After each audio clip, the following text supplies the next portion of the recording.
Hi hello. आम्ही इकडे चाललो होतो गावाला आणि इकडे आम्ही नमस्कार करत होतो देवाला.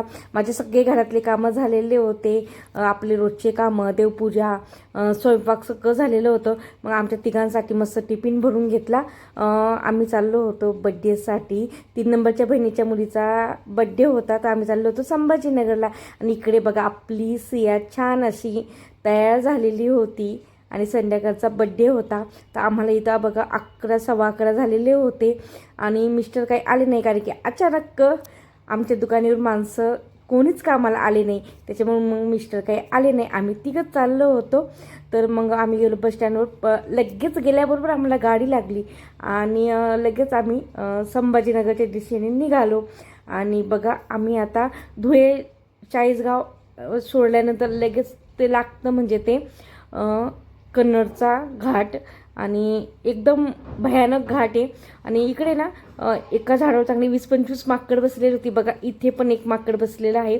आणि म्हणजे नेमकी तेव्हा मोबाईल चालू केलेला नव्हता आणि म्हणजे मोबाईल चालू करेपर्यंत तर निघून गेलं होतं. आणि हा घाट खूपच डेंजर आहे. थोडीशी भीती वाटते इथून जाताना थोडीशी. आणि पहिले ना घाट म्हणजे अगदी 1-1, 2-2 तास ट्रॉफिक राहायची. पण आता नाही, आता एकदम मोकळा आहे. कारण की आता म्हणजे भरपूर गाड्यांना बंदी आणलेली आहे. आता एकदम मोजक्याच गाड्या इथून जातात. त्याच्यामुळे एकदम अगदी 10 मिनिटातच घाट उतरल्या जातो. त्याच्यामुळे आता मग काही असं वाटत नाही जाताना. पण एकदम वरच्या टोकावर जातो ना आपण, तेव्हा खाली बघायला एकदम खतरनाक दिसतं. मग ते काही मी शूट केलं नाही. आणि या आपला असा छान प्रवास चालू होता. आणि नेमकी काय झालं, चाळीसगावमध्ये आमची गाडी बंद पडली. 1 तास गेला. 1 ते 2:30 वाजेपर्यंत आम्ही चाळीसगावमध्ये अडकलो होतो. कारण की ज्या पण गाड्या यायच्या त्या फुल यायच्या. आणि मग आम्ही आलो फायनली संभाजीनगरमध्ये. भाऊजी घ्यायला आले होते. आणि हा बघा माझ्या बहिणीचा मोठा मुलगा आणि ही आपली बड्डे गर्ल. म्हणजे नेमकी आम्ही घरी आलो, तिला झोपायचं होतं, पण आमचा आवाज ऐकल्यानंतर ती झोईत उठून बसलेली आहे.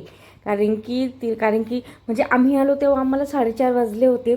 आणि तिला झोपवायचं असं होतं, कारण की बड्डेला ती व्यवस्थित म्हणजे त्रास देणार नाही म्हणून. आणि पण मग मी काही थांबते, मी तिला झोईतनं काढलं, घेतलं थोडंसं आणि मग तिला पण झोईत टाकलं. आणि इकडे दुसऱ्या बेडरूममध्ये बघा माझी भाऊजाई, भाचा, माझे आई वडील असे बसलेले होते इकडे, कारण की ती तिकडे झोपत होती म्हणून. चला, व्हिडिओ आवडला असेल तर पटकन लाईक, शेअर, सबस्क्राईब करा.